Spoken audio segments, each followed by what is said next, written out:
Krishna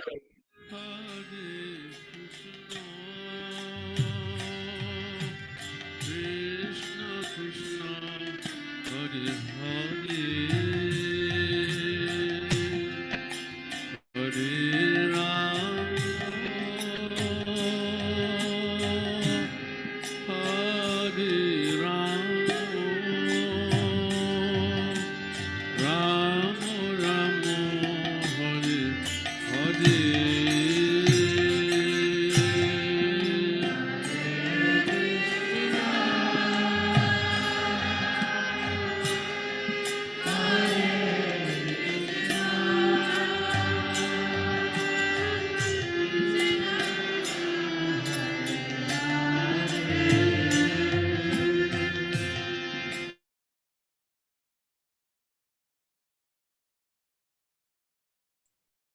Hare Hare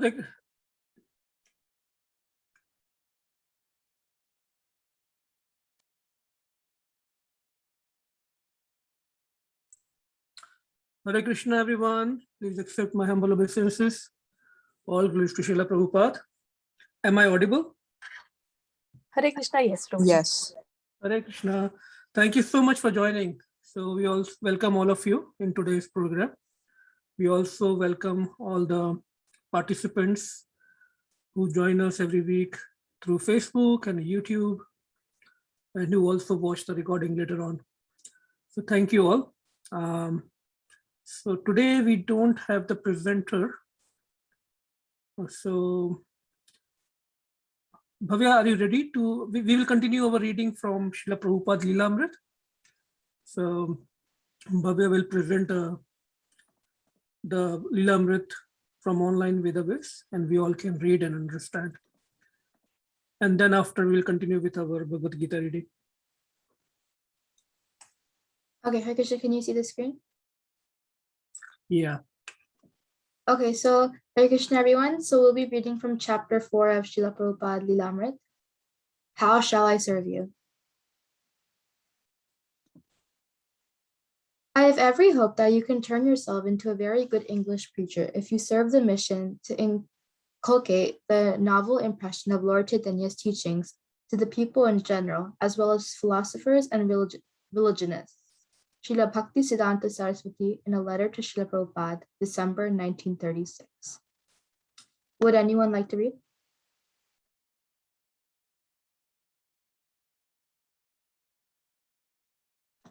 Okay. In October of 1932, Srila Bhaktisiddhanta Saraswati led a group of hundreds of disciples and pilgrims on a month-long parikrama, or circumambulation, of the sacred places of Vrindavan. Vrindavan residents and visitors perform parikrama by following the old, dry bed of the Yamuna River and circumambulating the Vrindavan area, stopping at the places where Krishna performed his pastimes when he roamed in Vrindavan 5,000 years ago. Abhay had wanted to attend Srila Bhaktisiddhanta Saraswati's parikrama, but couldn't because of his work. Nevertheless, on the 20th day of the pilgrimage, he traveled from Allahabad, intent on seeing Bhaktisiddhanta Saraswati again, and hoping to join the parikrama party at Koshi, just outside Vrindavan, at least for a day.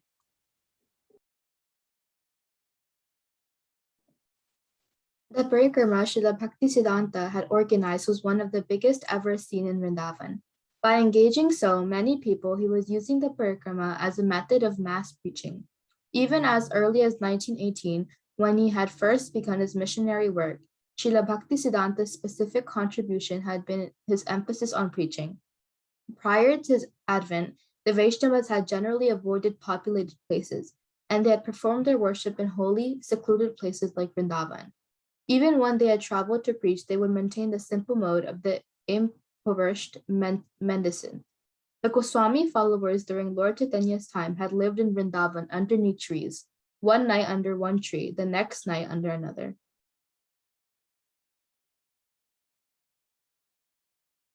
Srila Bhaktisiddhanta Saraswati, whose aim was on preaching worldwide, knew that the renunciation of the Goswamis was not possible for Westerners. Therefore, he wanted to introduce... Hold on. So if you go back to the last sentence of the previous paragraph. Can you read it again? The Goswami followers during Lord Chaitanya's time had lived in Vrindavan underneath trees, one night under one tree, the next night under another. So anyone knows why they were living under different trees every night? What is wrong with? They were already renouncing, they already renounced their material life, and they were very great devotees. So what was the need to go from one tree to another? That too every night, not even once in a year or once in a month. So that they wouldn't become attached to that one tree as their shelter. What is wrong with the attachment? Well, as a renunciate, you're supposed to renounce everything, and you can't be at one place for too long. Yeah, so we get too comfortable, right? So just like when we are in our houses, like most of us who are working from home, they're having a hard time going out back to work. But the idea here is that Lord Chaitanya Mahaprabhu, their spiritual master, expected them to be detached from each and everything, not just from body, just not in the material perspective, but also from mind. Don't get attached to anything. So that's the level of detachment our Goswamis had. So I just wanted to make sure we understand that point. And it might seem like a nice thing to have, or a very what's the big deal about it? But if we think about it, if we just visualize us in the forest with just one pair of clothes, no ration in the stock, nothing in our possession, no cell phone, nothing in our possession, and totally at the mercy of Krishna. And then every night we are taking shelter under different trees, irrespective of what it is cold or heat or rain. Just visualize that. And so they were very special. These Goswamis were very special. So we should have that gratitude for them, that respect for them. And that's why we should sing this Shri Shad Goswami Ashtakam every day, and to glorify them. Okay, go ahead.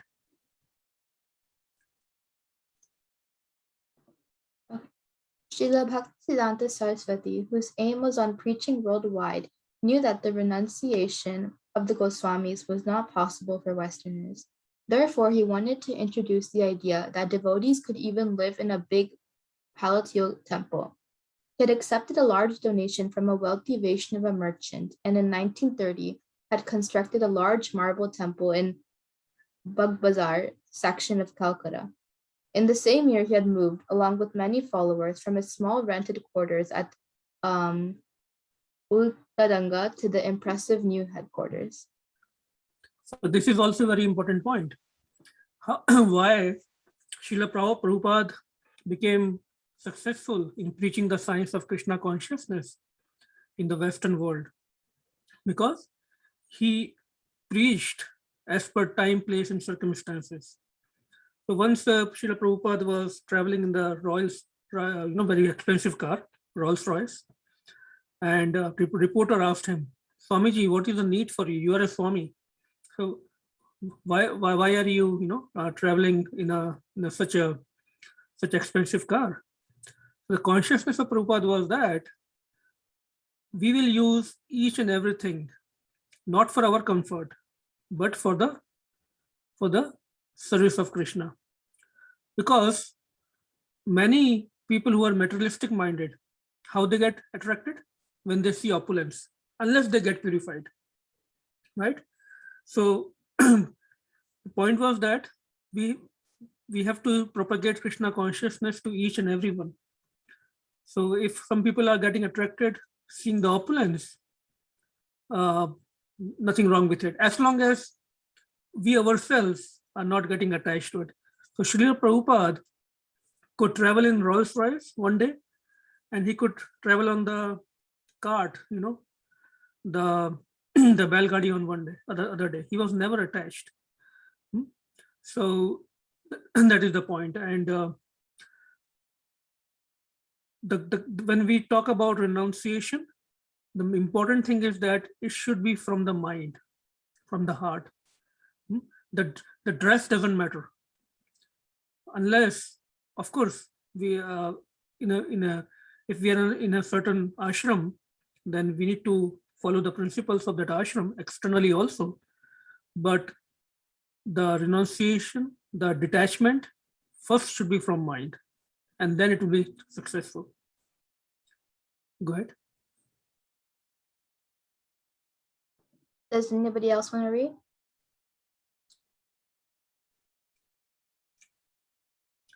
Another question. Once a person asked Srila Prabhupada, he actually challenged him in the Kumbh Mela. So Srila Prabhupada used to take all the Western devotees and all his followers to Kumbh Mela in India whenever there was a Kumbh Mela. So one person almost challenged him that there are so many temples already there. So what is the need for these big temples that you are building? These, spending so much money. Anyone knows what Srila Prabhupada would have answered? Please try. If we understand Srila Prabhupada, we can at least guess something. Could you repeat the question? The question is, once a person challenged Srila Prabhupada, Swamiji, there are already so many temples in India. Why are you building so many expensive, temples? Why are you spending so much money? And there are already so many temples.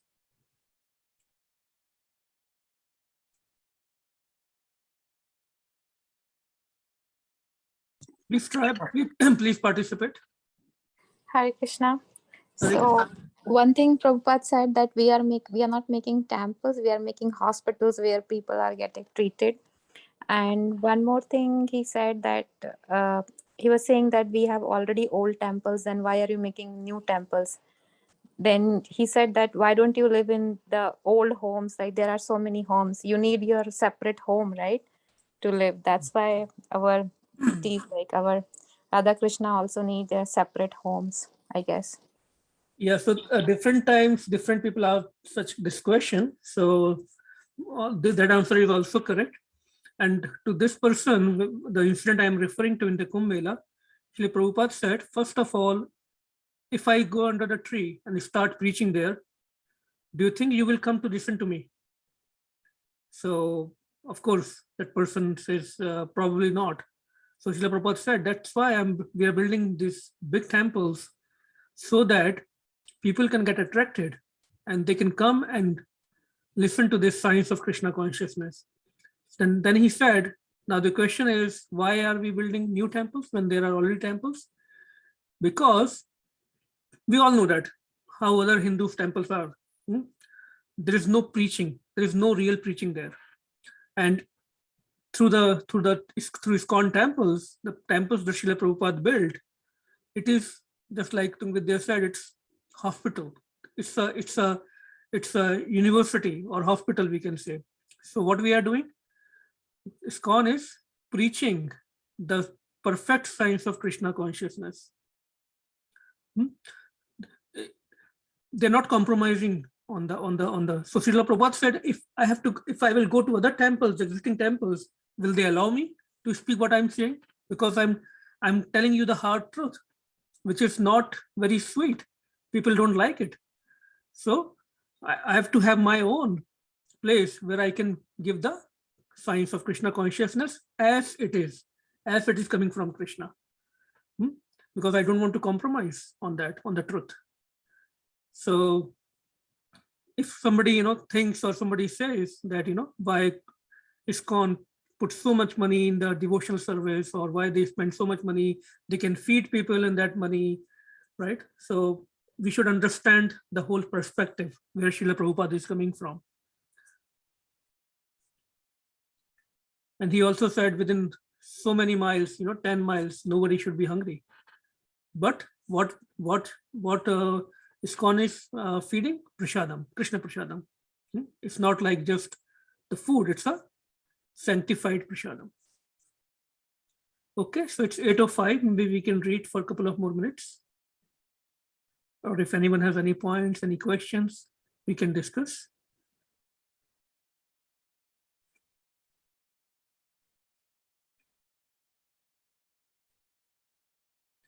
We have Bhavya, Ajay Prabhu, Neena Mataji, Anita Mataji, Anuradha Devi Dasi Mataji, Dilip Prabhu. I believe that is Beena. Beena Mataji, are you there? Yes, Okay. Prabhuji. Okay, I don't get confused. Let me change the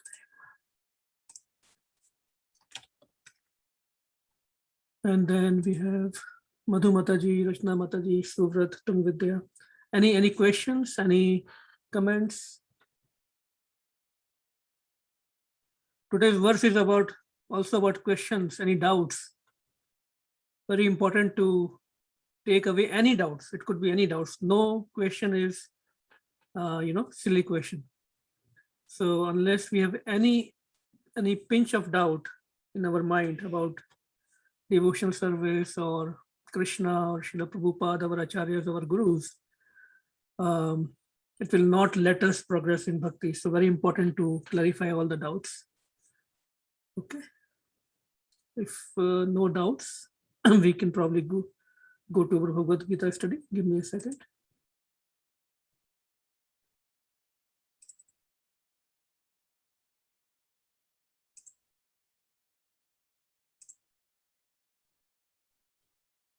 Okay, so welcome once again, everyone. Thank you for joining. So we are continuing with our Bhagavad Gita study, chapter 6, Dhyana Yoga, the yoga of meditation. Srila Prabhupada ki jai. So we'll do Mangala Charan, and we will pray that whatever we hear, whatever we say, whatever we read today may help us in advancing in our bhakti. So as I always repeat, the process of devotion is a dynamic process. It's not a one-way traffic. So we all show our eagerness, we have to reciprocate. And it's a study. So we all need to participate to understand this science. We should become a student, just like we were in school and college, and we had so many questions. And of course, we don't want to just ask because for the sake of asking. We want to ask because we have a question. So please be participative. That will be more useful for everyone, including me. So let's start with Mangala Charan, prayers to our spiritual masters and our Guru Parampara. Om Ajnanatirmirandasya Jnananjana Shalakaya Chakshurunmilitam Yena Tasmai Shri Gurve Namaha. Shri Chaitanya Manobhishtam Sthapitam Yena Bhutale Swayam Rupa Kadamayam Dadati Swapadantikam Vandeham Shri Guru Shri Yuta Padkamalam Shri Gurun Vaishnavascha Shri Rupam Sagrajatam Sahagana Raghunathanvitam Tam Sajivam Sadvetam Savadhutam Parijan Sahitam Krishna Chaitanya Devam Shri Radha Krishna Padan Sahagana Lalita Shri Vishakhanvitam Shcha Namam Vishnu Padaya Krishna Presthaya Bhutale Srimate Bhakti Vedanta Swaminiti Namine Namaste Saraswati Deve Gauravani Pracharine Nirvishesha Shunyavadi Pashyati Deshatarine Jai Shri Krishna Chaitanya Prabhu Nityananda Shri Advaita Gadadhara Shrivasadi Gaur Bhakta Vrinda Hare Krishna, Krishna Krishna, Hare Hare, Hare Rama, Rama Rama, Hare Hare.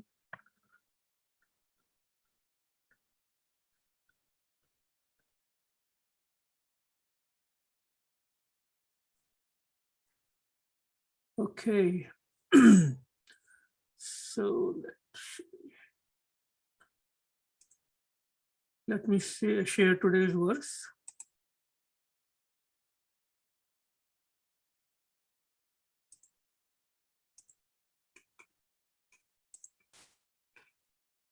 So anyone remember what we discussed last time? Any one or two points?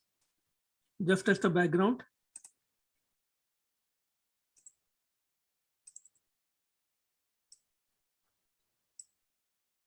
Anyone?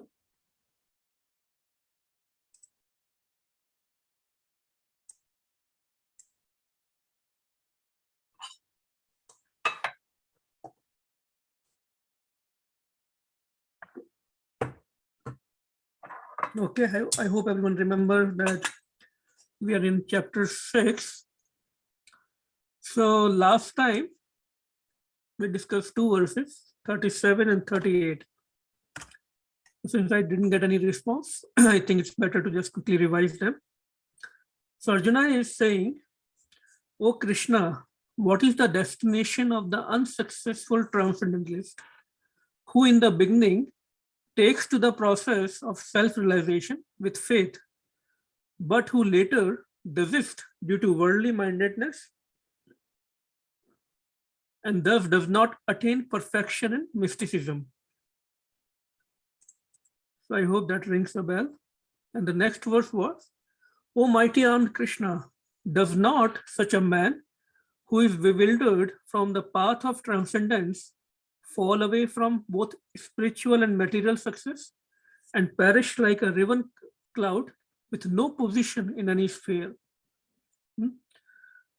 So very, very valid question, very fair question Arjuna is asking that, and he's asking on behalf of us. I mean, I'm sure we all have this kind of doubt, shanshay, because we still don't have full faith in Krishna. So it is very natural to have these kind of doubts. Oh, I'm performing a devotional life. And we were discussing how many devotees have given up everything. They're just not their mind, body. They have given up their houses, their bank balance, everything for Krishna's service. And whole family they have given, for Krishna's service, for devotional service. So it is possible that a doubt may come because there are so many challenges due to the potency of Maya Devi, that what if I'm not able to perfect myself in this lifetime? What will happen to me? Because I'm not able to enjoy material life and I'm not successful in spiritual life, right? Na idhar ka, na udhar ka. So very, very valid question, very important question. So I don't think we read this purport. I thought we read it. So I will read the first few lines. It's important purport. Srila Prabhupada says, purport by His Divine Grace, A.C. Bhaktivedanta Swami Srila Prabhupada ki jai. There are two ways to progress. Those who are materialists have no interest in transcendence. They have no interest in spiritual life. Therefore, they are more interested in material advancement by economic development or in promotion to the higher planets by appropriate work. When one takes to the path of transcendence, one has to cease all material activities and sacrifice all forms of so-called material happiness. Okay. If the aspiring transcendentalist fails, then he apparently means it looks like to the person who is not fixed in Krishna consciousness, it may look like that he loses both ways. In other words, he can enjoy neither material happiness nor spiritual success. So a very important question. And continuing with that, we'll go with the next verse, 6.39. Etat me samshayan doubt. Samshayan means doubt. So we should remember that doubt is really not the right word for sanshaya in Sanskrit. but it is close to that. So etat, this is me, my, samshayam, doubt. So we'll read the words, and these three words are very important. The first line. Etanme sanshayam Krishna chetum arhasi asheshataha twad anneha samshasya cheta nahi upapadyate. Etanme samshayam Krishna chetum arhasi asheshataha twad anneha samshayasya cheta nahi upapadyate. Anyone would like to read?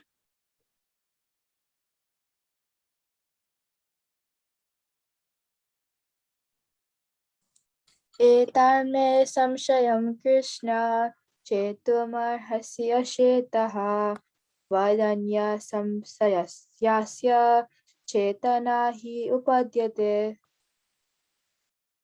Anyone else? एतं मे समस्यं कृष्णा चेतम् अर्हसि अस्यस्ते तवद् अन्या समस्यस्य चेतना हि उपपद्यते. Thank you. So we see in this verse, the word samshayam has come twice, right? So that's why I was saying it's very important. Okay. So word to word meanings.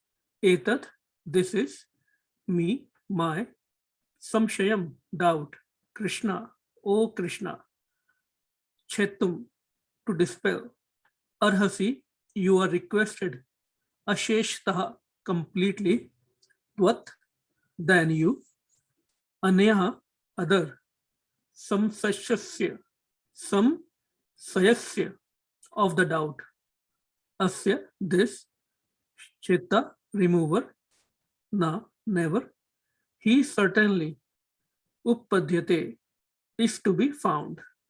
Translation. This is my doubt, O Krishna, and I ask you to dispel it completely. But for you, no one is to be found who can destroy this doubt. So we'll see what Arjuna is saying. Srila Prabhupada will explain. Purport by His Divine Grace, A.C. Bhaktivedanta Swami Srila Prabhupada ki jai. Krishna is the perfect knower of past, present, and future. In the beginning of the Bhagavad Gita, the Lord said that all living entities existed individually in the past, they exist now in the present, and they continue to retain individual identity in the future, even after liberation from the material entanglement. So he has already cleared up the question of the future of the individual living entity. So now Arjuna wants to know of the future of the unsuccessful transcendentalist. No one is equal to or above Krishna, and certainly the so-called great sages and philosophers who are at the mercy of material nature cannot equal him. Therefore, the verdict of Krishna is the final and complete answer to all doubts, because he knows past, present, and future perfectly, but no one knows him. Krishna knows everything about everybody. So think about it. A person, he knows everything about us in and outs, but we don't know any completely about him, right? Krishna and Krishna conscious devotees alone can know what is what. Very, very important verse and purport. So anyone remember in which chapter Krishna tells Arjun that he is, he knows everything of all about all the living entities, and he tells that soul never perishes, never gets killed. All the living entities, they maintain their individual identity forever. even after liberation, even after going back to the spiritual world. Anyone remember which chapter it was? Was it second? Yes, yes, good job, very good. So Krishna clarified that part, that, you know, in the past also, in the present also, in the future also, we all are spiritual. We are souls. We are spiritual beings. And we are individuals. We are not, we are part and parcel of Krishna, but we are separate from Krishna also. Now, the question here is, what Arjuna asked the question in the last two words, that what is the future of a spiritual person, a Krishna conscious, or let's say for us, what is the future of a devotee if he fails to gain perfection? And in this particular verse, he is saying that Krishna, you can dispel it completely, means only you can answer this question. This sanshaya, this doubt that I have, only you can answer. Why is that? Because Srila Prabhupada says in the purport, Krishna is the only person, he's the supreme person who knows everything about everybody. He is the source of all knowledge. So coming back to understand why someone will fail in the spiritual life, so we discussed that this material energy is very powerful. Maya Devi, it is Krishna's energy only, right? And we discussed how when we come to devotional life, or we take up to the devotional life, we take up Krishna conscious life, we are declaring war against Maya.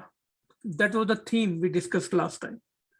How as soon as we surrender to Krishna, to Guru, to devotees, we declare war against Maya. And we discussed in length what it meant. So the problem is, we think we belong to this world, but it is exactly opposite. We are actually aliens here. This is not our home. Scientists and so many people are there looking for aliens, but actually we are the aliens here. We don't belong to this material world. It's just like I was listening to a katha, very nice example Prabhuji was mentioning that Srila Prabhupada used to give. It's like, think about a fish in water and an elephant in the water. A fish in the water, no matter how forcefully the water is flowing, high tide, low tide, in the ocean or whatever, no fish can easily swim along. It can survive. Although if you see fish, very soft body, very weak in comparison to an elephant. At the same time, no matter how strong and big an elephant is, in the water, its energy is, its power becomes diminished, and it can get carried away with the flow of the water. So the point is that no matter how powerful we can become in terms of body, in terms of knowledge, or we may become very beautiful, very wealthy, and all those things, we might have been the most opulent person in the world, but still we don't belong to here. Still we can't escape the miseries of life. So that is why we declare war against Maya when we come to devotional life, because now we are trying to go back to our original home. So it's a struggle now. Now, why one may fail? Because what happens, the person might be still in the Krishna consciousness, he might be following the processes, but there is no internal enthusiasm, there is no inspiration, there is no motivation. Maybe because of the lack of good association, or our own sins and aparadhs that we keep making, right? Things like that. Because sinful and aparadh tendencies we need to control. We cannot just perform devotional service and keep on performing the sins, or keep on doing the aparadhs against the devotees. That obstructs our spiritual life. Or other reason could be that the tendency to enjoy material life, the tendency to let our senses enjoy, the tendency to have, enjoy the bhog of these this samsara is still there. And also not following the instructions of our spiritual masters. So there are a few cases where a spiritual person, a Krishna conscious person, a devotee may fail in life, right? Even Srila Prabhupada used to tell his disciples that if you don't follow my instructions, you will fall down. He used to give the example that when we go to barber shop for haircut or for shaving, whatever, then if we don't follow the instructions of the barber, what happens? If we are not careful, we may get hurt, right? To the instruments he is using. So we need to follow the instructions. Now, a very nice classic example in Srimad Bhagavatam is of Bharat Maharaj. Wonderful devotee, great devotee. He was almost at the stage of bhav. There are 9 stages, and the highest stage is prem, and bhav is the topmost stage anyone can go by even performing bhakti in this world. Very, very few, hardly anyone reaches up to prem. So the point is that if somebody has reached to the stage of bhav, maybe we are at the or I am probably at the first step only, the shraddha. I'm still trying to fix my firm faith in Krishna, in devotees, in spiritual master. So there is a step-by-step progress. Anyone remember that verse from Bhakti Rasamrita Sindhu? What is that verse?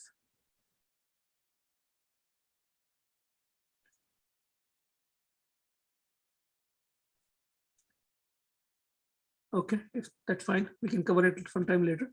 But the point is that bhav is the highest stage that one can go up to, in this lifetime, in this material world. So Bharat Maharaj was already at that stage. Still, what happened to him? He got attached to a baby deer. There is a whole pastime. We don't want to go into the whole pastime because it's a long pastime. But he followed all the devotional practices, and then at the appropriate time he renounced from the kingdom. He gave it to his son, and then he was following the practices in the forest, following the Vanprasth ashram. And then still, what happened? He got attached to a baby deer out of compassion. Out of compassion. Now, so if we think about this, what will happen to such a person, such a soul who's almost perfect, right? What Krishna says, yam yam vapi smram bhavam tajante kalevaram tam tam evati kaunteya sada tadbhav bhavitah. This is from Bhagavad Gita. So it is Bhagavad Gita 8.7. Krishna says, whatever one remembers upon giving up the body at the time of death, O son of Kunti, one attains that state, being always absorbed in such contemplation. Another verse in the same chapter is Ant Kale Cha Mam, very famous verse. Probably we don't remember the verse, but all of us, I'm sure, know the meaning of this verse. Ant Kale Cha Mam ev smaram muktava kalevaram. Krishna is saying those who relinquish, those who give up the body while remembering me at the time of death will come to me. There is certainly no doubt about it. So Krishna gives the guarantee. So in these two verses, in short, whatever is our last second consciousness, that is our next journey, right? So the whole process of bhakti that we are following, it is for that last moment, so that we don't feel attachment towards family, towards house, towards our bank balance, right? So that's why all these or towards any person or our jobs, or what will happen to my family, what will happen to my house after I go, what will happen to my bank balance, what will happen to my car. Nothing. This is the whole preparation of devotional practice. So Bharat Maharaj, because he got attached to that deer, in the end time, what happened to him? He couldn't remember Krishna, even though he was at the stage of bhava. And then he appeared as, or he was born as a deer. And then again as Jad Bharat Maharaj, and the whole story continues. So in Bhagavatam, that whole pastime comes. Of course, that pastime is for us to teach that we may fall down at any state. No matter how much progress we think we are making, we may fall down at any state, right? That's why this question is very important. So now, why do we have doubts? Because we don't know something, right? Out of ignorance. And sometimes Krishna, he also creates doubts in our minds. Now, for example, the story of Jarasandha, right? When Bhima and Arjun went with Krishna to challenge Jarasandha, they asked Jarasandha to choose any one of them to fight. And Jarasandha says, I will not fight with this Krishna because he's just a cowherd man. So that was the ignorance here. He didn't know that the most powerful person is Krishna, right? So I'm just giving the example of ignorance. The ignorance is because we don't know something, right? Now, how to dispel that ignorance? What is Arjuna doing here? He's saying, he's asking the question. That's the only way to get rid of any doubts, any sanshaya in our mind. Until we ask, until we clarify, that sanshaya will keep on hitting us. So the perfection of knowledge, to become perfect in Krishna consciousness, what we need to become perfect in Krishna consciousness, we need knowledge about Krishna. We need the knowledge from Bhagavad Gita, from Bhagavatam, from our scriptures. And the problem is that we will discuss that point last time also. After many, many births, and out of many, many thousands and millions of people, only few get interested in this science because of their security. So there is a verse in Chaitanya Charitamrita that comes, Brahmand Brahmite Kaun Bhagyavan Jeev, Guru Krishna Prasade Pai, Bhakti Lata Bij. So all the living entities, they are wandering up and down in 14 planetary systems based on their karma for lifetimes and lifetimes. But by only mercy of Krishna and Guru, one may become interested in devotional life. So by mercy of sages, by mercy of devotees, when their mercy or the causeless mercy comes from Krishna, then we get interested. It's not, so we should not think that whatever we are doing in our devotional life, it is by our own effort. No, it is all by mercy of Krishna, all mercy of Radharani, that we are able to do something, anything for Krishna or for devotees. So again, coming back to the verse, now Arjuna has, what this verse shows, that Arjuna has firm faith in Krishna, in his spiritual master. He's not asking this question to test Krishna. We should be very careful when we ask questions to senior devotees and spiritual masters, not to test themselves, not to test them, not to see, oh, let me see what he says. But it should be a genuine question. It could be a very simple question. Others may know the answer, but we might not know the answer. But it has to be a genuine question that really I don't know, and I'm looking for the answers. And that's what Arjuna is doing. So he's showing how much staunch faith in a spiritual master he has. And he's also saying only you can destroy this doubt, only Krishna. Only spiritual master. How can a spiritual master destroy? Because he's through spiritual master is coming the knowledge from Krishna, undeviated, undistorted. As it is, knowledge is coming. So either spiritual master or Krishna, only they can destroy our ignorance. So in Bhagavad Gita says how to approach our spiritual master. Tad vidhi pratipanena pariprashnena sevaya updeshyanti te jnanam janinas tattvadarshinaha. Very in the humble mood, very surrendered mood. When we approach our spiritual master, then he can destroy our ignorance. Okay. Now, what kind of questions should we ask? We should always ask spiritual question to our spiritual master. We should not ask, when will my son get married? When will my business will flourish? When will my health will improve? Because the spiritual master, the genuine spiritual master, those things are very, very, they're not of any importance to him. He has a big responsibility to deliver us from the cycle of birth and death. So the question that we should ask to spiritual master should be related to spirit. How can I get rid of this birth and death? How can I get rid of this cycle of distresses that they keep coming?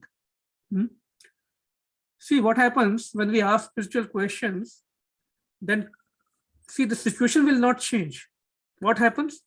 By the knowledge that spiritual master give to us, our mindset changes, our reaction to the situation changes, our consciousness advances, it becomes high, and we can see from the words point of view. The situations that the distresses, they become very small. For example, let's think about a work situation. If there is an issue at work and we are not able to, we are struggling with that issue, but when we share or we escalate to our superiors, our boss or superiors, and then they guide us, sometimes what happens? The issue still remains, but it is really not a big issue. We might be thinking, oh, what will happen? I might lose my job. What will happen if this is not solved? But then we get the other perspective. Then as soon as we escalate, we get more help, and most of the time it is not even really such a big issue. So the whole consciousness, the whole environment changes. And so our superior may suggest there is another solution. No worries. Until we fix it, we can use this alternative solution.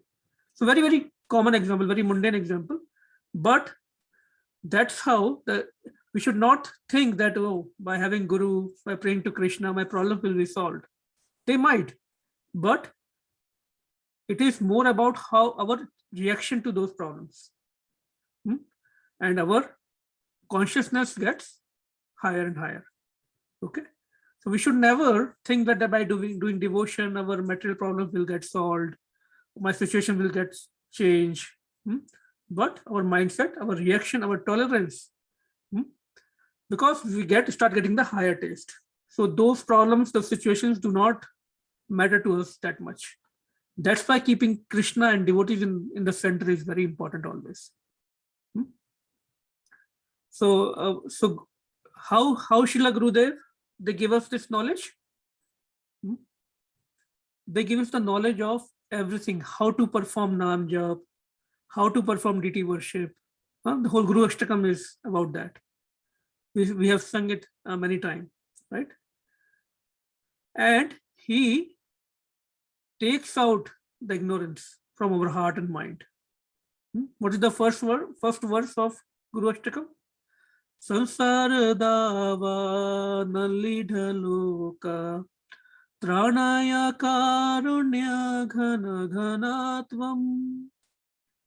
Sansar is like a davagnal. Davagnal is like forest fire. It's the forest fire. So anyone knows how the forest catches fire? Does somebody go and he lit the fire in the forest? How does it get fire there? I hope I'm audible. Hare Krishna.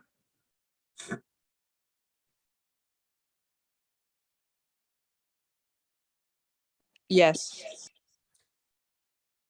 Vishakha, you were trying to say something? It's usually caused by like some, I guess you can say, natural circumstance. So it's not like Yeah. somebody goes and lights it, like if Yes. it's So it's not that somebody is going and lighting it, right? yeah. So that's an important thing to understand. That's why it is compared. The Sansar is compared with Davagni, that forest fire, because in Sansar also, it's not that we are looking for problems, but they come to us automatically. Agree, everyone? I mean, so of course, out of our foolishness, we do create problems for us or others also. But the point is that the nature of this material life, this Sansar is, problems will come to us no matter how much money we have, how much knowledge we have, how much protected we are, doesn't matter. Out of the blue, you will get a call and you will hear a bad news for ourselves or for somebody else. That is the nature. So that's why it is compared with Davagni, the forest fire, this Sansar. And what happens? Shri Guru, just like, see, no matter how hard you try, Davagni, this forest fire cannot be subsided. But if the rain happens, right, then that fire can be extinguished. And similarly, Guru is like a rainwater, Ghanatvam, who can extinguish that fire of ignorance from us. Okay. And he teaches us how to then perform our devotional services, right? So, I mean, it's the whole Guru Ashtakam we can sing, but it is long. The point is that, okay, so one other sanshaya may come or doubt may come sometimes that, oh, a disciple may think that Guru may not know everything. He's good. I mean, he knows most of the things, but probably not, he might not know this. Probably I know better this time. That kind of thinking is very wrong. Guru always knows. A spiritual master always knows about our situation.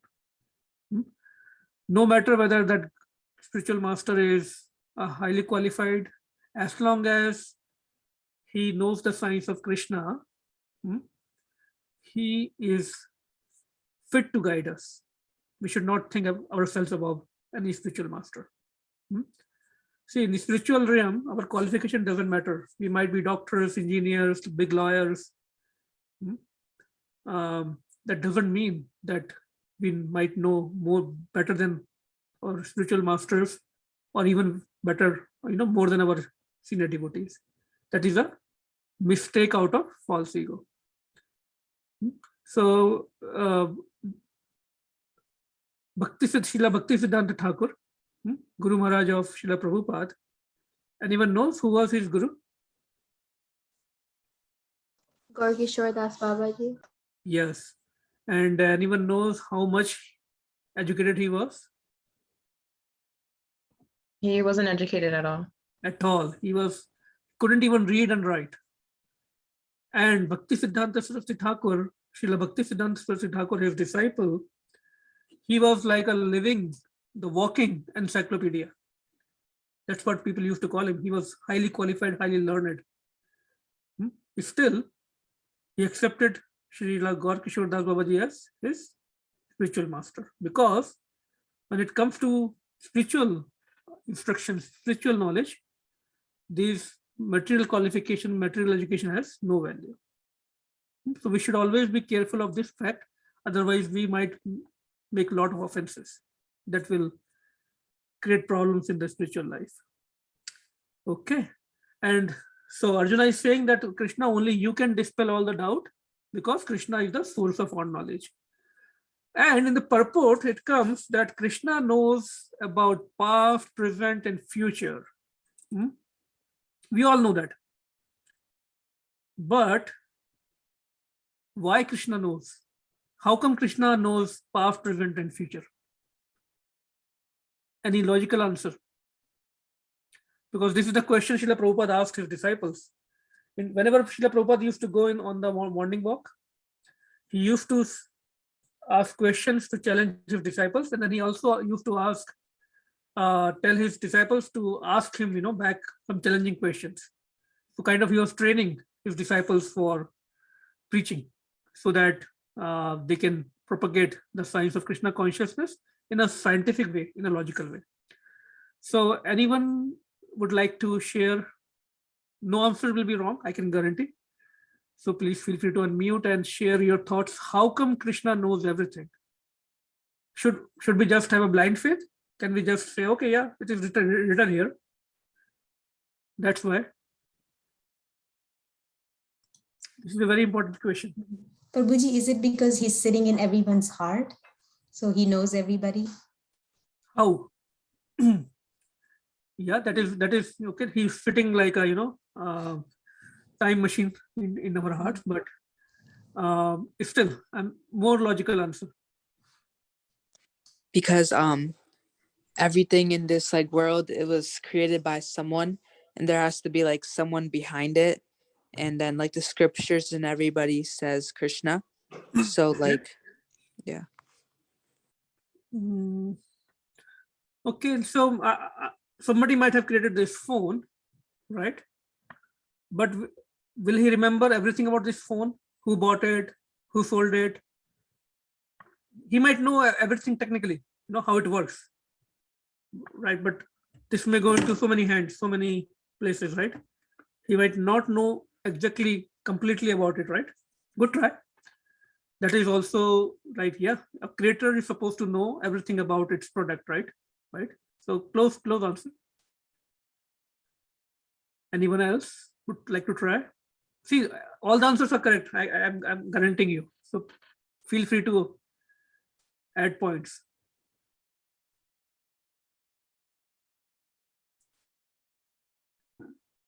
Okay. So Srila Prabhupada asked this question to his disciples in Hyderabad, in India, and no one could answer perfectly to Srila Prabhupada's satisfaction. And they gave the similar answers because he knows everything, he creates everything, he's the maintainer of everything, he's a super soul, he's most powerful, everything comes from him. So Srila Prabhupada said, tell me logically. So let's understand through an example. What is the weather right now? Is it hot, cold, rainy, or spring or fall, whatever? What is the weather right now?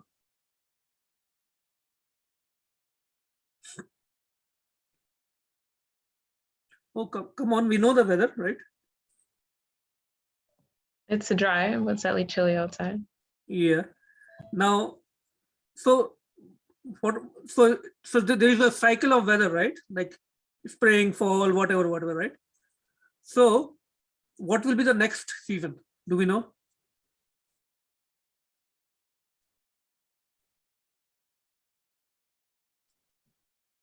It will be fall, spring, or what? Spring. Fall, spring. How do you know that? Because like there's a set cycle. Set cycle. So we can say by experience, right? We know what comes next, right?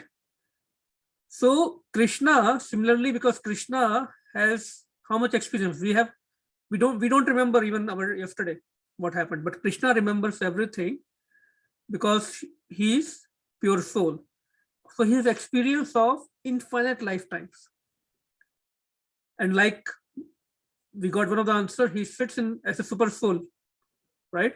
So he knows about each and every living entity. So he can predict his future perfectly. For example, we know what will come next as the season by our limited experience. So Krishna has unlimited experience of unlimited lifetimes of, and he knows about each and every soul, right? So another way to understand is when we take interview, we know whether this person will be successful or not, he will be helpful in the company or not. Most of the time, like mostly, we can judge because by experience we know such a person will behave in this way.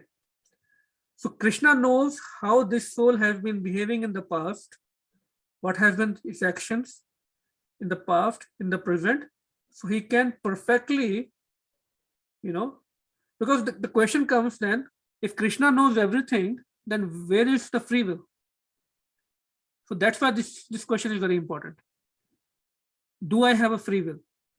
If Krishna knows everything about my future, do I have a free will? Right? So, but yeah, we do have free will. But the reason Krishna can predict our future because he has infinite experience. And he knows, looking at all the past actions and present actions, whether this person can make it to perfection or in Krishna consciousness or no. You know that. That is the logic. So sometimes those discussions may come in our life, in the devotional life. Somebody may challenge us, so we can put into little perspective, like, if that person is ready to listen to our answers. So that's how it works. It's like, see, even a common astrologer can predict about our life, because most of the things are fixed, but still some things are variable.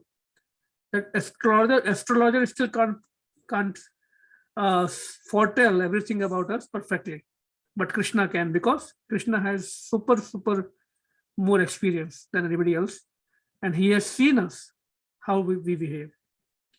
That's why when we come to devotional service, it is said that whatever is in our destiny, even that can be changed, because this is the path of mercy, pure mercy, causeless mercy.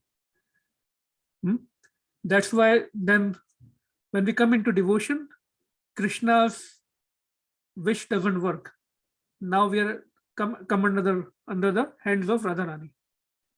So things changes. Okay. So it's about 8:52. Anyone has any questions so far on this verse?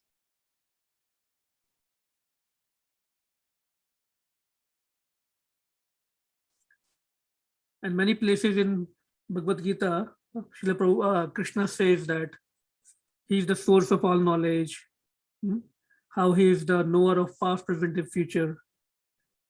So that's why Arjuna is saying that only you can destroy my ignorance. So the main theme of this verse is that only Krishna or a spiritual master, they can destroy our ignorance, nobody else. One who is realized in the path of Krishna consciousness. So if no question, we can quickly read the next verse also. 640. Shri Bhagavan Uvacha Parth Neveha Namutra Vinashastasya Vidyate Nahi Kalyanikrit Kaschet Durgatim Tat Gachati. The Supreme Personality of God had said, son of Pratha, a transcendentalist engaged in auspicious activities does not meet with destruction, either in this world or in the spiritual world. One who does good, my friend, is never overcome by evil. So this is a very, very important answer. And it's very, very, very, very hope-giving to all the devotees, this answer. And it's coming from Krishna, so cannot be false. So we will read the purport. Srila Prabhupada gives us so many wonderful points, and it gives us so much faith. If we understand this verse properly, it will give us immense faith and immense satisfaction to whoever wants to pursue this devotional life with sincerity. So anyone would like to read the purport? Purport by His Divine Grace A.C. Bhaktivedanta Swami Srila Prabhupada ki Jai. Vishaka, you would like to read? Sure, Prabhu. I can. Most of In devotees the- are not responding, so I'm not sure. I had to pick on you. Yeah, no problem. In the Srimad Bhagavatam, Canto 1, Chapter 5, Text 17, Sri Narada Muni instructs Vyasadeva as follows. Tyaktva swadharmam charanam bhujam harer bhajan apakvo tapate tato yadi yatra kva va bhadram abhuda mushyakim ko vartha apto bhajatam swadharmataha. If someone gives up all material prospects and takes complete shelter of the Supreme Personality of Godhead, there is no loss or degradation in any way. On the other hand, a non-devotee may fully engage his occupational duties and yet not gain anything. For material prospects, there are many activities, both scriptural and customary. A transcendentalist is supposed to give up all material activities for the sake of spiritual advancement in life, Krishna consciousness. One may argue that by Krishna consciousness, one may attain the higher perfection if it is completed. But if one does not attain such a perfectional stage, then he loses both materially and spiritually. It is enjoined in the scriptures that one has to suffer the reaction for not executing prescribed duties. Therefore, one who fails to discharge transcendental activities properly becomes subjected to these reactions. The Bhagavatam assures the unsuccessful transcendentalist that there need be no worries. Even though he may be subjected to the reaction for not perfectly executing prescribed duties, he is still not a loser, because auspicious Krishna consciousness is never forgotten. And one so engaged will continue to be so, even if he is low-born in the next life. On the other hand, one who simply follows strictly the prescribed duties need not necessarily attain auspicious results if he is lacking in Krishna consciousness. Should I continue, Prabhu?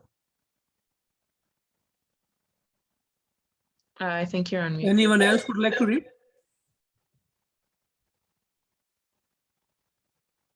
Yeah, please Hare continue. Krishna. Hare Krishna. Prabhuji. Yeah, Mataji, go ahead. Yeah. I agree. The purport may be understood as follows. Humanity may be divided into two sections, namely the regulated and the non-regulated. Those who are engaged simply in bestial sense gratification without knowledge of their next life or spiritual salvation belongs to the non-regulated section. And those who follow the principles of prescribed duties in the scriptures are classified amongst the regulated section. The non-regulated section, both civilized and non-civilized, educated and non-educated, strong and weak, are full of animal propensities. Their activities are never suspicious because while enjoying the animal propensities of eating, sleeping, defending, and mating, they perpetually remain in material existence, which is always miserable. On the other hand, those who are regulated by scriptural injunctions and who thus rise gradually to Krishna consciousness certainly progress in life. So should I continue? Those who are following the path of auspiciousness can be divided into three sections, namely, one, the followers of spiritual rules and regulations who are enjoying material property. Second, those who are trying to find ultimate liberation from material existence. And third, those who are devotee in Krishna consciousness. Those who are following the Mataji. rules and Yeah, Mataji. regulations. Mataji, 1 second. This is very important. So, Mhm. three kinds of people. One, the followers of rules and regulations, right? But who want to enjoy material life. They're following the rules and regulations of scriptures because they want to enjoy material prosperity. Second, those who are trying to find ultimate liberation from existence. So they are fed up of this material life, and because they are fed up and frustrated, they want to get out of it. So that's second kind. But third, who are devotees in Krishna consciousness.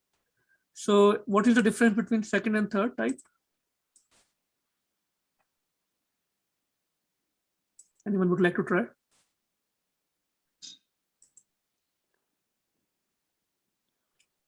The Because- second one is, I think, Dhyan Yogi. And the third one is like Bhakti Yoga, Bhakti Yogi. Yeah, that is right. You But can- what is the difference? The Bhakti Yogi, he doesn't want to liberation, but the Dhyan Yogi, he wants liberation. Yeah. So maybe- practically it means that second class people who are looking for liberation, they're not interested in serving Krishna. They want to get out of this material existence because they're fed up. They have not developed the love for Krishna. They have not developed the love for devotional practices. But third one, who are devotees. So the meaning of devotees is, so Prabhupada have not used the word devotee in the first category and second category, the third category. So devotional, that's why he classified devotion as the loving devotional service, bhakti as the loving devotional service for Krishna. So highest category is those who are devotees, who are serving Krishna and devotees lovingly. So I just wanted to make sure we understand properly this. Thank you, Mataji. Please go ahead. Yes, Prabhu. Can you highlight? Yeah. Those who are following the rules and regulations of the scriptures for material happiness may be further divided into two classes. Those who are fruitive workers and those who desire no fruit for sense gratification. Those who are after fruitive results for sense gratification may be elevated to a higher standard of life, even to the higher planets. But still, because they are not free from material existence, they are not following the truly auspicious path. The only auspicious activity are those which lead one to liberation. Any activity which is not aimed at ultimate self-realization or liberation from the material bodily concept of life is not at all auspicious. Activity in Krishna consciousness is the only auspicious activity, and anyone who voluntarily accepts all bodily discomforts for the sake of making progress on the path of Krishna consciousness can be called a perfect transcendentalist under severe austerity.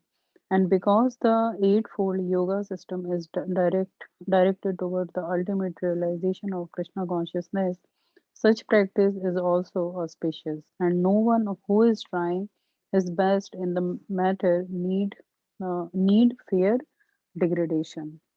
Hare Krishna. Thank you. Thank you. Thank you, Mataji. So very important point that activity in Krishna consciousness is the only auspicious activity. Any activity in which Krishna is not involved, Krishna is not the center, it cannot be auspicious. Okay. And who is the perfect transcendentalist?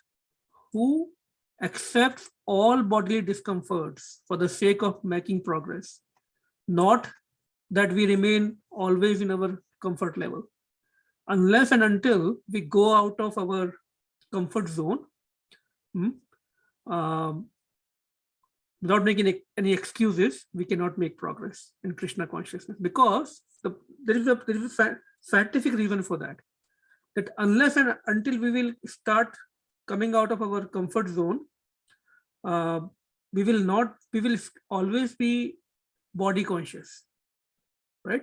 And that's why we do service, lot of service. What happens with service? For example, we do service in temple, right? Again, I always say that people sometimes say, oh, so much running around, why? What is the need? Because the point is that when we do a lot of service, we get out of our comfort zone, then we start becoming more soul conscious, which is the basis of our foundation of our spiritual life. That's why just by studying scriptures, just by getting the gyan, it is not possible. Practical service is very, very important to realize this knowledge. And Srila Prabhupada is actually very fair. He's saying that even somebody who is doing Ashtanga Yoga perfectly, he can also attain success. But what was Arjuna's point?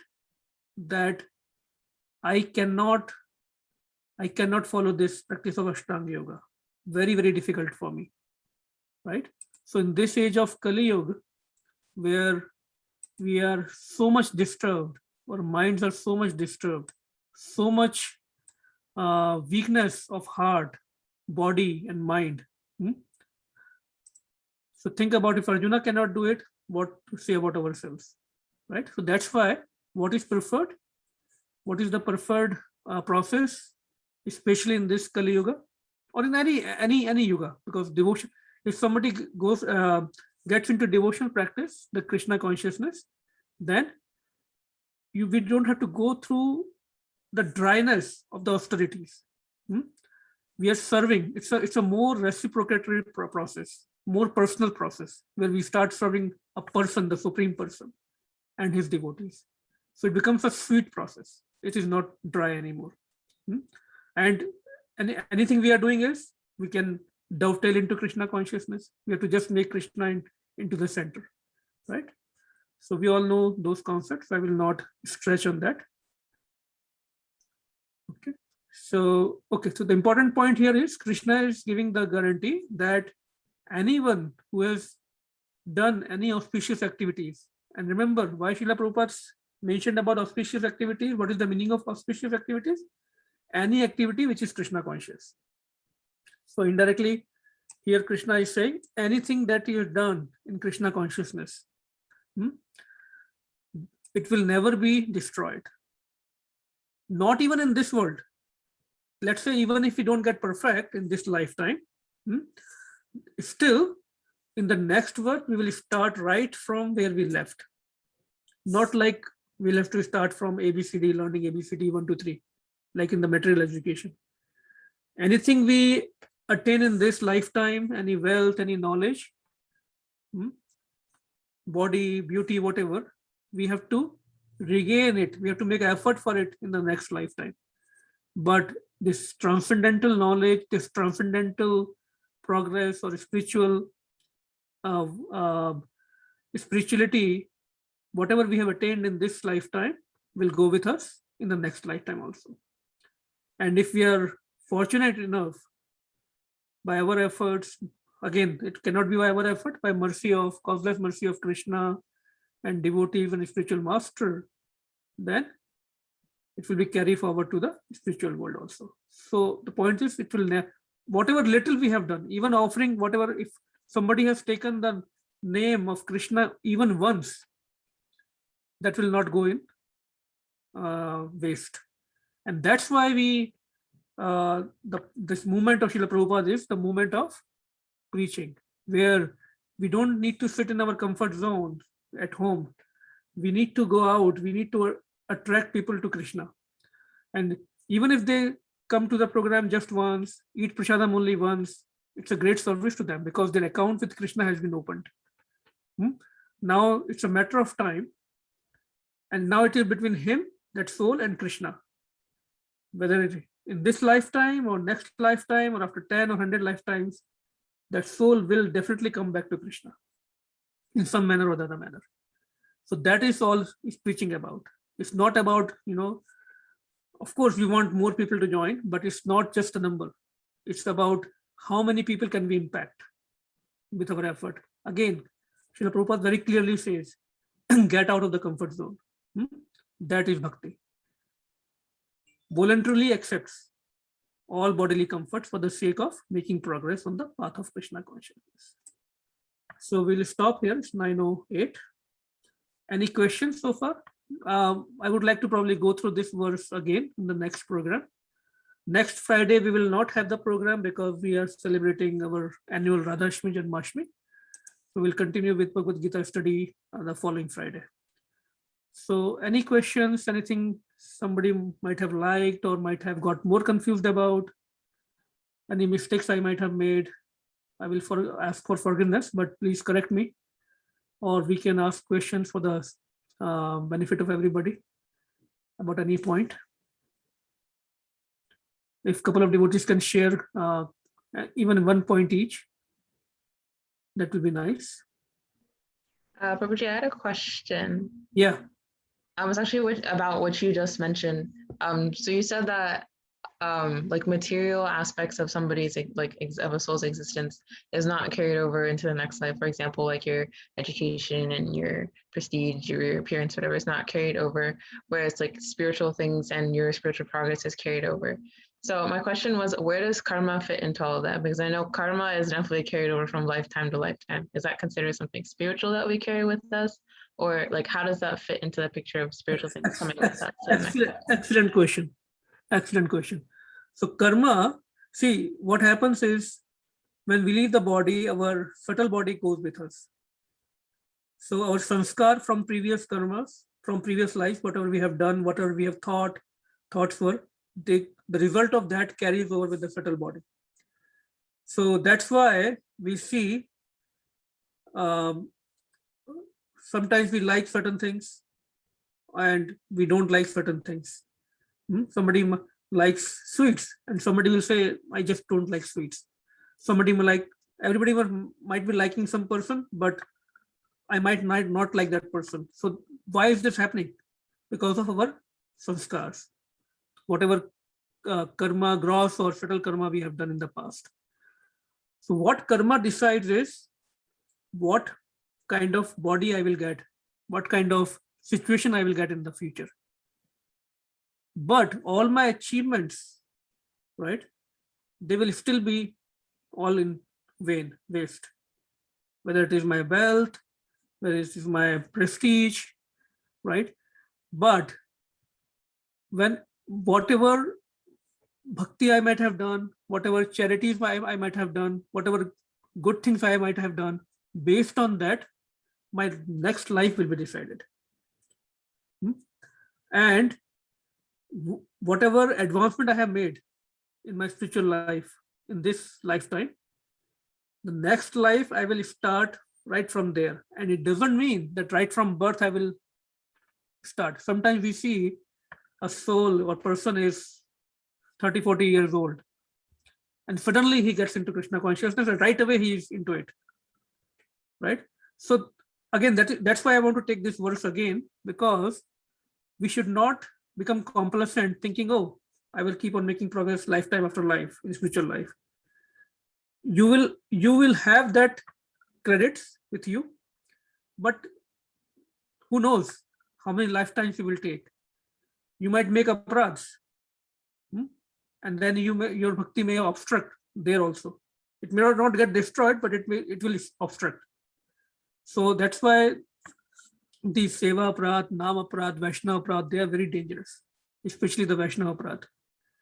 Because as soon as we commit Vaishnava aparadh, it all gets into the hands of Krishna.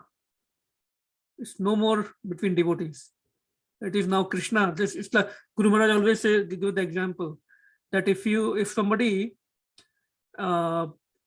offends a child, the child might not remember it later. He might forgive, but mother will never forgive.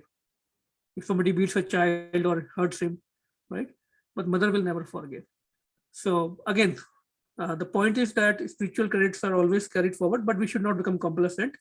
To answer your question more directly, yes, karma has a factor, but that decides only what kind of life, what kind of environment we will get. But still, we have to make our own effort to progress materially. Is that clear, or did I confuse you more? Oh, that was clear, Prabhu. Thank you. Okay. Any other questions, or anyone would like to answer this question? Add more points? It was a very good question. I had one comment. Like, one thing that I liked how you explained was the question you asked everyone, like, why do we have faith in Krishna? And like you explained how Krishna has like all types of experiences, so that's why we have faith in him. So I thought that was pretty interesting. Yeah, that's a very interesting concept, because we should know the logical answers, right? When we are in the preaching movement, we should have logical answers. Yes. And also, of course, this is not something that I thought. I heard from a very nice devotee. Nice. Thank you for sharing that. Anyone else?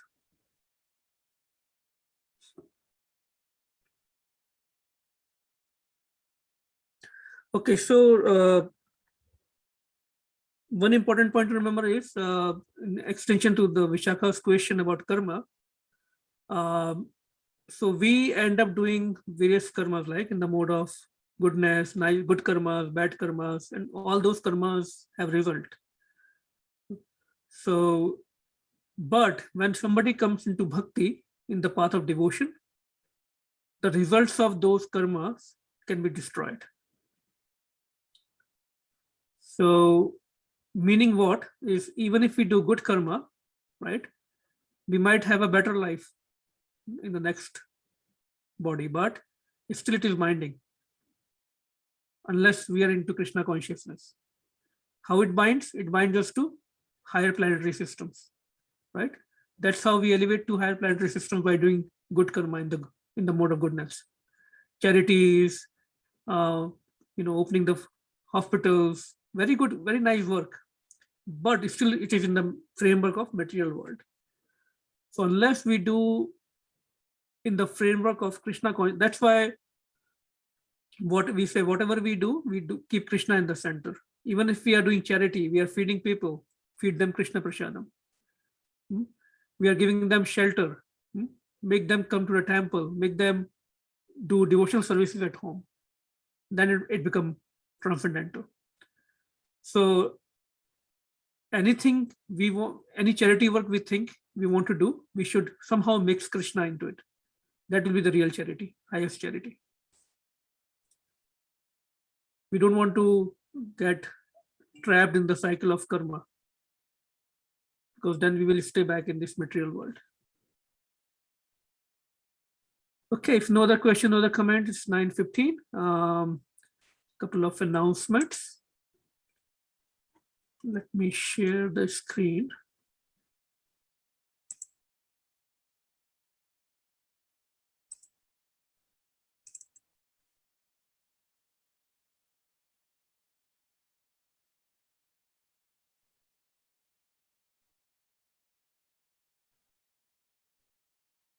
Okay, so next Saturday, not this Saturday, next Saturday, October 9th, 9th annual Bhakti Bhakti Yoga Janmashtami and Radhashtami will be celebrated in, of course, Reading, Radhanagari. And it will be at Ajay Prabhu and Neena Mataji's place in Sinking Spring. Time is 1:30 p.m. and it is not the time where we may think that we will, maybe come at 2 o'clock, 2:30 p.m. because that will mess up the whole program. The idea is to finish up everything before the dark. So please, please, please, I'm telling myself also, we should all join at 1:30 p.m. and we will start with nice kirtan by devotees and our young devotees. We'll have a beautiful, wonderful katha.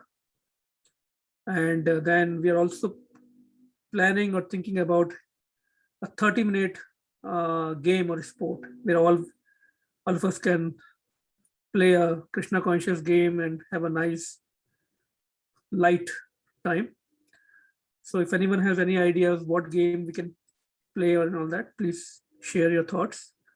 And then we will have Aarti with flower abhishek and then Sima prayer. And we will target to start dinner prasadam at 6 p.m. And the most important thing is that throughout the program, in between, we will have a quiz or quizzes. Many questions will be asked. And those questions will be based on the topics from whatever we have been discussing and studying in these Friday programs or our special programs. So, and okay, we'll figure out the details. I don't want to reveal too much, but yeah, that's how the program will be.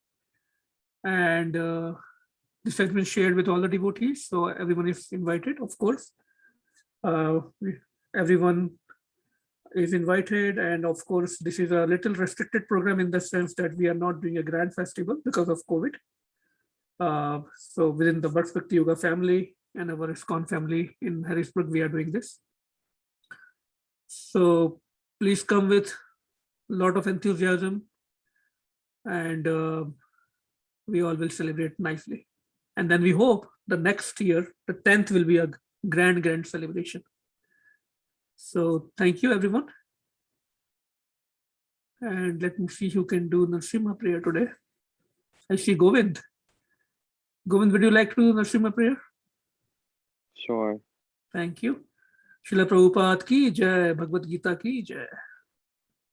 Whenever you're ready, you can start. Namaste Narasingaya Praladaladaine Hiranyakashipu Rakshaham Shilatankanakalaye Ito Nrsimha Bharato Nrsimha Yato yami tato Nrsimha Vahe Nrsimha Edaye Nrsimha Narasingha Modim Sharanam Prapadem Tava Kara Kamala Bhare Nakama Bhuta Shinga Lalita Lihinyakashipu Tanu Brinda Keshavadim Ta Narahari Rupta Jaya Jagadisha Hare Jaya Jagadisha Hare Jaya Jagadisha Hare Jaya Nrsimhade, Jaya Nrsimhade, Nrsimhade, Jaya Nrsimhade, Jaya Prahlad Maharaj, Jaya Prahlad Maharaj, Prahlad Maharaj, Jaya Prahlad Maharaj, Jaya Prahlad Nrsimha, Jaya Prahlad Maharaj.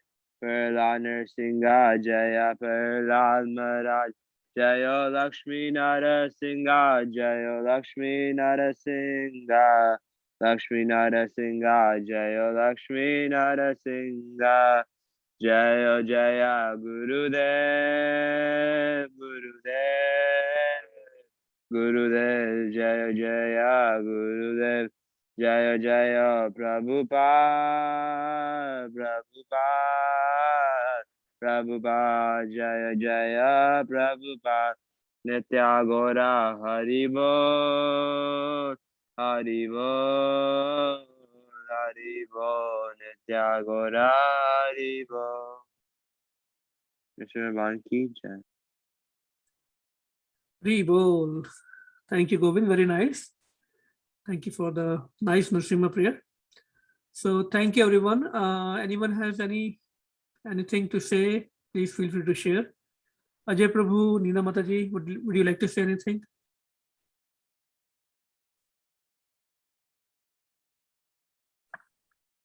No, Prabhuji. Hare Krishna. Okay. Okay. So we all are looking forward to next Saturday. And again, humble request to come on time, 1:30 p.m. And we will start the program on time. So thank you so much, everyone, for joining. And we'll see you soon. Not next Friday, but definitely on Saturday. Hare Krishna. Hare Krishna. Hare Krishna. Hare Krishna. Hari Bol. Hare Krishna. Hare Krishna. Hare Krishna. Hare Krishna. Oh, so nice to hear everyone's voice. Hari Bol.